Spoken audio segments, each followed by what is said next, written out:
La fe cristiana no es una teoría ni una ideología. La fe cristiana es el camino para conocer y amar a una persona que vive, a Jesucristo.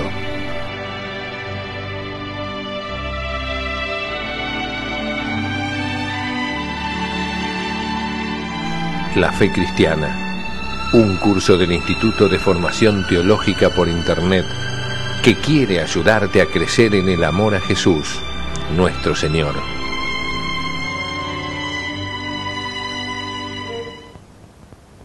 En nombre del Padre, y del Hijo, y del Espíritu Santo. Amén.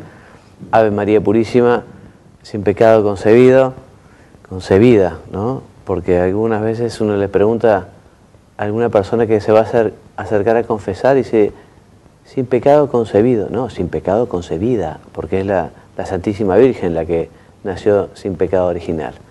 Bueno, continuamos nosotros con nuestro programa La Fe Cristiana y continuamos hablando sobre el quinto mandamiento.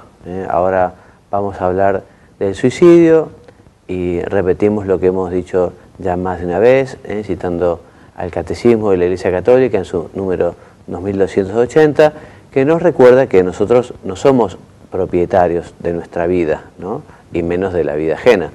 Nosotros somos administradores, el Señor nos ha confiado esta vida justamente para que demos fruto, y el día de mañana ese fruto justamente será nuestro pasaporte para la bienaventuranza eterna, para el cielo. A cada uno recibirá en justicia según lo que ha hecho, cómo ha vivido. Entonces uno no puede disponer tampoco de la propia vida. Evidentemente, lo sabemos todos, el suicidio contradice la inclinación natural del ser humano a conservar y perpetuar, cuidar su propia vida, y es gravemente contrario al justo amor a sí mismo, es inmoral, un pecado grave, si existe pleno consentimiento, si existe advertencia de quitarse la vida. Evidentemente, si una persona está padeciendo una depresión de la cual uno no es responsable o no está en su juicio, en su sano juicio, evidentemente no comete un pecado, ¿no? Bien, ofende también el suicidio al amor al prójimo, porque uno se debe a su familia, a sus amigos, a la sociedad, y preferir la propia muerte para salvar la vida de otro, evidentemente eso no es suicidio. Quien se tira al río para salvar a alguien que se está ahogando y también se ahoga y se ahogan los dos, en fin, al contrario, ha hecho un acto heroico de caridad, procurando salvar a aquella persona. Siempre cuando hablamos de la injusticia, en el quitar la vida, hemos hecho referencia a una vida inocente, ¿no? Porque existe la legítima defensa, existe el derecho a impedir que un injusto agresor nos cause daño, una legítima defensa que será proporcionada, digamos, al daño que uno puede llegar a recibir, a la agresión, a la violencia, ¿no? Entonces incluso uno puede defenderse quitando la vida de otra persona cuando uno se defiende. Por eso es el catecismo, la legítima defensa puede ser incluso un grave deber para quien es responsable de la vida de otro o de otros. Bien, respecto de la pena de muerte, entonces, la pena de muerte sabemos que es quitar la vida a una persona que ha hecho un daño muy grave, ¿no? Muy grave, ha tenido su juicio, ha tenido su legítima defensa, siempre estamos hablando de un marco de legitimidad, ¿no? Entonces, ese agresor, en el cual, digamos, no se encuentra otra situación para que no siga dañando a otras personas, puede llegar a ser separado de la sociedad, incluso de esta manera. El Papa Juan Pablo II, en su encíclica Evangelium Vitae, dice que será muy extraño, ¿no? Muy raro en la actualidad que no pueda ponerse a una persona, aislarla, ¿no? o controlarla de forma tal de que no siga haciendo daño a la sociedad, ¿no? Por eso serán muy excepcionales y muy poco frecuente, digamos, la pena de muerte. Pero, en fin, la legítima autoridad puede llegar a infligir penas proporcionales a la gravedad del delito. Evidentemente, esas penas tienen como fin compensar el desorden introducido por esa falta, por ese delito, y preservar el orden público, además de asegurar, digamos, que las demás personas no corran peligro, ¿no? Y la enmienda del culpable, en el caso de la pena de muerte, difícilmente podrá enmendarse, evidentemente. Para conseguir esta finalidad, la medida y la calidad de la pena deben ser valoradas y decididas atentamente, sin que deba llegar a la eliminación del reo, salvo, repetimos, en caso de absoluta necesidad, es decir, cuando la defensa de la sociedad no sea posible de otro modo. Estos casos, volvemos a repetir, son ya muy raros, por no decir prácticamente inexistentes, como enseñará el Papa Juan Pablo II. También hay que tener en cuenta, y lo enseña el Catecismo, que la ley moral prohíbe exponer a alguien a un riesgo mortal, como también es un pecado grave no asistir a una persona en peligro, ¿no? Sobre todo si el que tiene que asistirlo no corre a su vez peligro alguno. A la heroicidad no estará obligado, pero a prestar, digamos, esa asistencia, pudiéndolo hacer de un modo sencillo a una persona que padece un grave problema, digamos, o que está a punto de morir, un grave peligro, evidentemente no hacerlo sería algo muy malo, ¿no? Y pecaminoso también. Bueno, respecto a el respeto de la dignidad de las personas, ¿no? Entonces, sabemos que las personas están compuestas de cuerpo y alma, y este pecado del quinto mandamiento estamos hablando del daño al cuerpo de las personas, ¿no? Pero también hace referencia al daño que podemos hacer en su alma, ¿no? Por eso el escándalo es un pecado, y un pecado grave, porque induce a una persona a pecar. Será grave, evidentemente, el escándalo si induce a pecar a la persona gravemente, ¿no? Gravemente. Por eso decimos que el escándalo es la actitud o el comportamiento que induce a otro a hacer el mal. Quien induce a otro a hacer el mal también está haciendo mal, ¿no? Y carga sobre sí el pecado que indujo a la otra persona. El que escandaliza se convierte en tentador de su prójimo. Por eso el escándalo, dice el Catecismo, es una falta grave si por acción o omisión arrastra deliberadamente a otro a una falta grave. Se puede causar escándalos, por ejemplo, con comentarios injustos, por la promoción de espectáculos, libros, revistas que son inmorales, ¿no? Por invitación o insinuación a seguir modas contrarias al pudor, etc. El escándalo adquiere una gravedad particular según la autoridad de quienes lo causan o la debilidad de quienes lo padecen. Recordemos lo que dice la Sagrada Escritura, lo recoge San Mateo: el que escandaliza a uno de estos pequeños, más le valdría que le cuelguen una piedra de molino y lo arrojen al mar.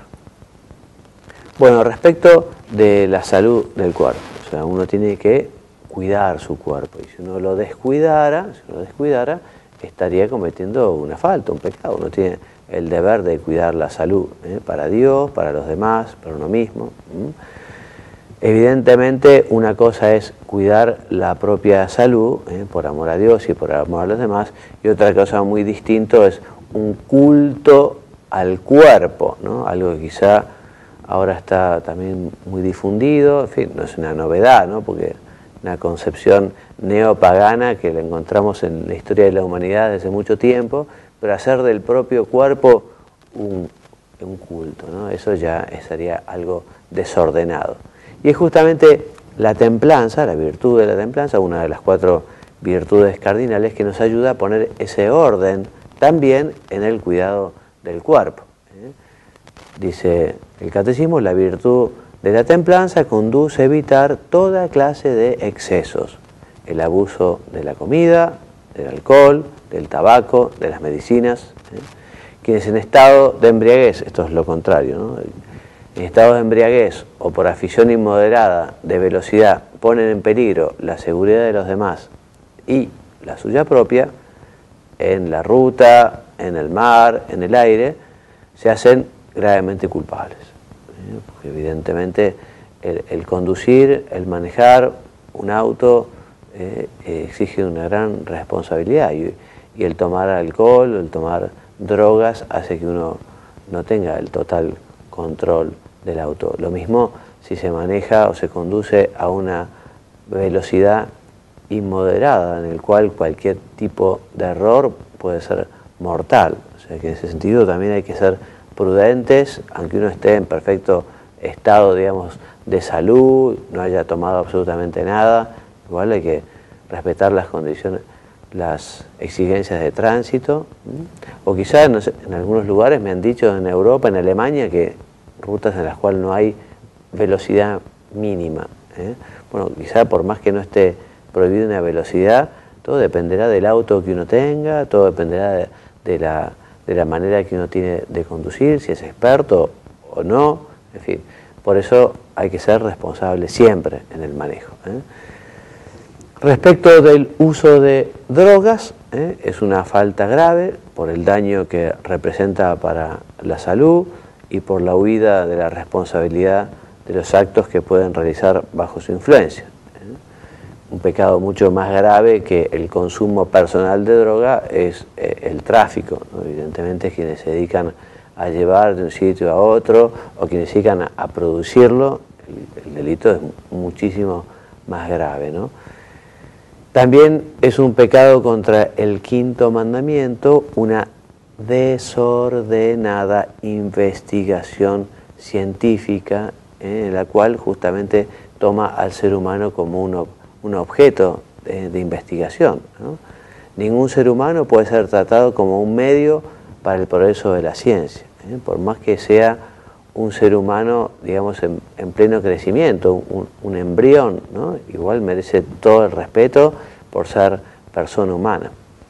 Atentan contra este tipo de principios prácticas como la procreación artificial sustitutiva o el uso de embriones con fines experimentales.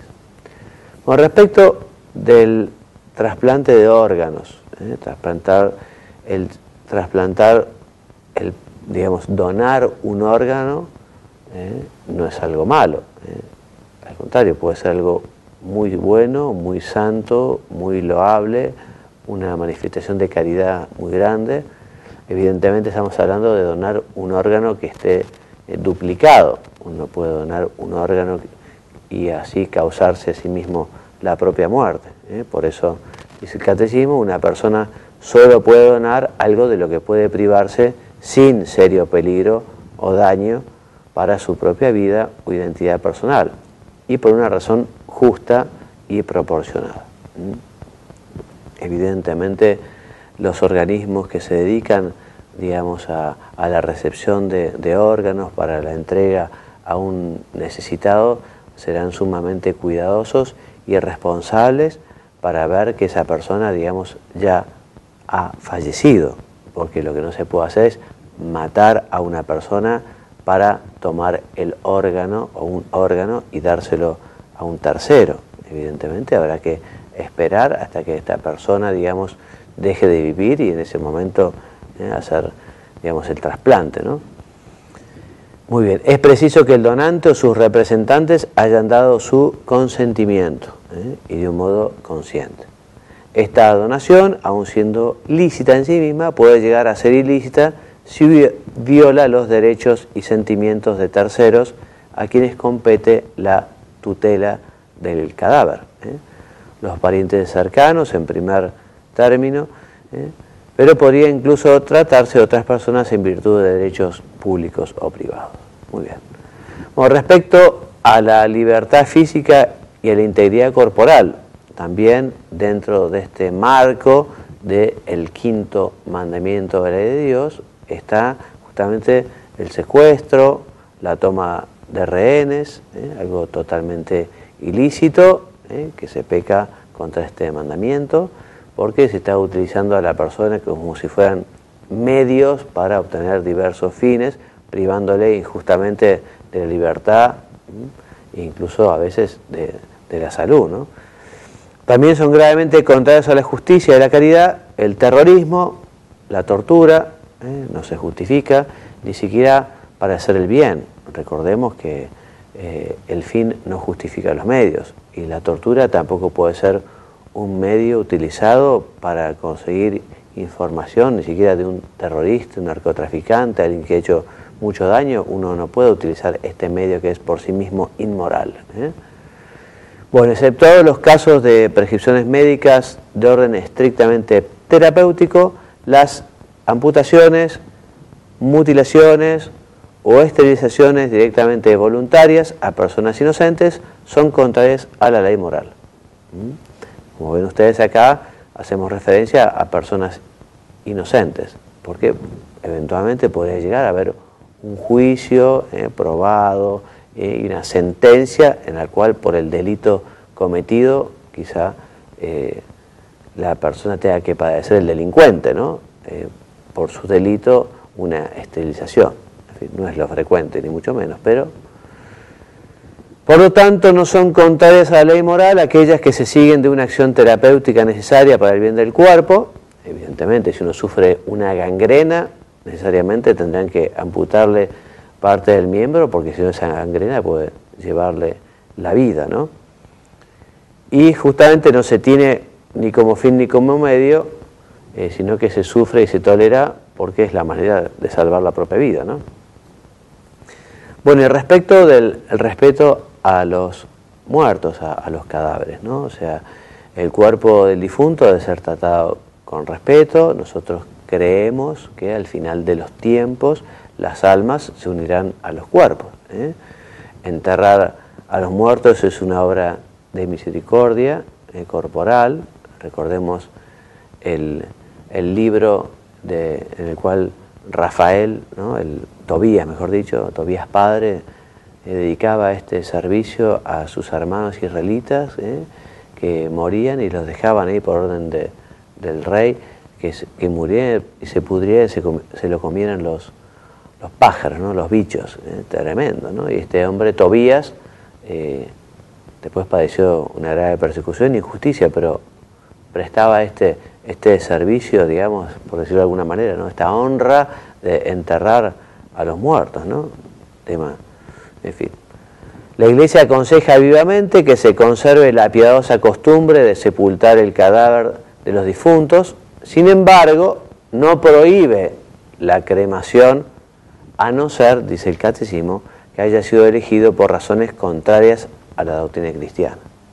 Pero cuando hay razones de tipo económica o razones familiares del tipo que sea, en fin, no es que esté prohibida la cremación. Es recomendable, es la piadosa costumbre de enterrar a las personas en la tierra, pero en fin, no siempre se puede. Pío XII, en su discurso del año 1941, el 1 de junio, decía que se hacen culpables de escándalo quienes instituyen leyes o estructuras sociales que llevan a la degradación de las costumbres, a la corrupción de la vida religiosa o a condiciones sociales que voluntaria o involuntariamente hacen ardua y prácticamente imposible una conducta cristiana conforme a los mandamientos. Así que los mandamientos, que son algo de orden natural, ¿no? Porque digamos el hombre por ser hombre tiene que respetarlos, no matar, no robar, no mentir. Bueno, evidentemente la nación, todo lo que tiene que ver con el ámbito social, tiene que colaborar a que efectivamente las personas vivan de esta manera. Muy bien, el tema de la defensa de la paz también tiene que ver con este quinto mandamiento de la ley de Dios. Nos dice el Señor: bienaventurados los pacíficos, porque ellos serán llamados hijos de Dios. Y todo cristiano tiene que ser en su ámbito, en su familia, en su trabajo, con sus amigos, sembrador de paz y de alegría. Todo lo que sea discordia, pelea, odio, bueno, eso viene del maligno, y el cristiano justamente lo que tiene que hacer es lo contrario, sembrar la verdad, el bien, la paz, la alegría. La paz no puede alcanzarse en la tierra sin la salvaguardia de los bienes de las personas, la libre comunicación entre los seres humanos, el respeto de la dignidad de las personas y de los pueblos, la práctica asidua de la fraternidad, es obra de la justicia y efecto de la caridad. La paz no es solo equilibrio de violencia, digamos, ¿no?, sino que debería ser justamente un fruto de la caridad, del amor, del respeto, de la búsqueda del bien. A causa de los males y de las injusticias que ocasiona toda guerra, la Iglesia insta constantemente a todos a orar y actuar para que la bondad divina nos libre de la antigua servidumbre de la guerra, nos enseña el Concilio Vaticano II en su número 81 de Gaudium Spes, ¿no?, el flagelo de la guerra, que además nunca se sabe cómo termina, ¿no? Se sabe a veces más o menos cómo comienza, pero nunca cómo termina, y es algo que realmente ha hecho un daño en la historia de la humanidad tremenda. Por eso los países tienen que encontrar la manera de solucionar pacíficamente las controversias o las dificultades o los problemas que existen entre ellos, ¿no? Y también, en fin, internamente, porque a veces las guerras civiles que se han originado en los países han hecho auténticos desastres, ¿no? Desastres. Es verdad que existe una legítima defensa mediante la fuerza militar. Si existe una legítima defensa de una persona que a uno lo agrede, bueno, también un país se puede defender si justamente otro lo ataca, ¿no? Pero la gravedad de semejante decisión somete a esta a condiciones rigurosas de legitimidad moral. Sigue diciendo el Catecismo: las injusticias, las desigualdades excesivas de orden económico, social, la envidia, la desconfianza y el orgullo que existen entre los hombres y las naciones amenazan sin cesar la paz y causan las guerras, ¿no? Evidentemente, donde el caldo de cultivo es la injusticia, es la opresión, evidentemente ahí es difícil que reine la paz, ¿no? Todo lo que se hace para superar estos desórdenes contribuye a edificar la paz y evitar la guerra. Dice San José María en su libro de homilías, Es Cristo que pasa: ama a tu patria. El patriotismo es una virtud cristiana, pero si el patriotismo se convierte en un nacionalismo que lleva a mirar con desapego, con desprecio, sin caridad cristiana ni justicia, a otros pueblos, a otras naciones, es un pecado. O sea que el cristiano es un hombre que tiene que querer a todas las personas, a todas las naciones, a todos los países, tiene que tener un corazón amplio, una mentalidad amplia para querer a todos, ¿no? En todo caso, un cristiano no querrá lo que es el error, el pecado, la maldad, no sé, quizás gobiernos que han sido injustos o intolerantes o despiadados, bueno, uno pero quiere a las personas, quiere a los países y querrá también y rezará para que justamente se solucione esa manera de conducir un país de una manera tan dañina para ellos mismos y quizá para otros también. Es preciso a la vez, con respecto al tema de la guerra, que el daño causado por el agresor a la nación o a la comunidad de las naciones sea duradero, grave y cierto, ¿no? Decimos un injusto agresor, ¿no? Un daño que está causando. Tiene que ser un daño, eso, duradero, grave y cierto. Que todos los demás medios para poner fin a la agresión hayan resultado impracticables o ineficaces. O sea, antes de llegar a la guerra hay que probar todos los medios, ¿eh? Además, que se reúnan las condiciones serias de éxito. O sea, quien sale a la guerra para defender a lo que es legítimo también tiene que ver si va a ser capaz de, digamos, de llegar a la victoria, ¿no? Que el empleo de las armas no entrañe males y desórdenes más graves que el mal que se pretende eliminar o que se está padeciendo, ¿eh? El poder de los medios modernos de destrucción obliga a una prudencia extrema en la apreciación de esta condición. Estos son los elementos tradicionales enumerados en la doctrina llamada guerra justa, ¿no? Algunos elementos básicos. Evidentemente, el país tendrá que tomar la decisión según lo que tiene prescrito en su Carta Magna o en su Constitución o en sus leyes, porque no cualquiera puede establecer que entra en guerra, ¿no? La apreciación de estas condiciones de legitimidad moral pertenece al juicio prudente de quienes están a cargo del bien común, lo decíamos. Además, existe la obligación moral de desobedecer aquellas decisiones que ordenan genocidios, evidentemente. Otro pecado grave es el tema de la carrera de armamentos, ¿no? Que en lugar de eliminar las causas de la guerra, corre el riesgo de agravarlas. La inversión de riquezas fabulosas en la fabricación de armas, siempre más modernas, impide la ayuda a los pueblos indigentes y obstaculiza su desarrollo. La carrera de armamentos es una plaga gravísima, dice el Concilio Vaticano II, una plaga gravísima de la humanidad y perjudica a los pobres de modo intolerable. Por eso las autoridades tienen el derecho y el deber de regular la producción y el comercio de armas. Muy bien, hasta aquí llegamos con nuestro programa de hoy. Les recomendamos como bibliografía básica el Catecismo, los números 2258 a 2330 y la Evangelium Vitae, que la recomendamos vivamente. Lean, cómprenla, bájenla de internet, pero es un documento precioso del Papa Juan Pablo II que vale la pena no dejar de leer. Bueno, y hasta aquí llegamos. Me despido enviándoles la bendición y esperándolos en el próximo programa en el que comenzaremos a hablar del sexto mandamiento. Que Dios los bendiga y los haga muy santos. Amén.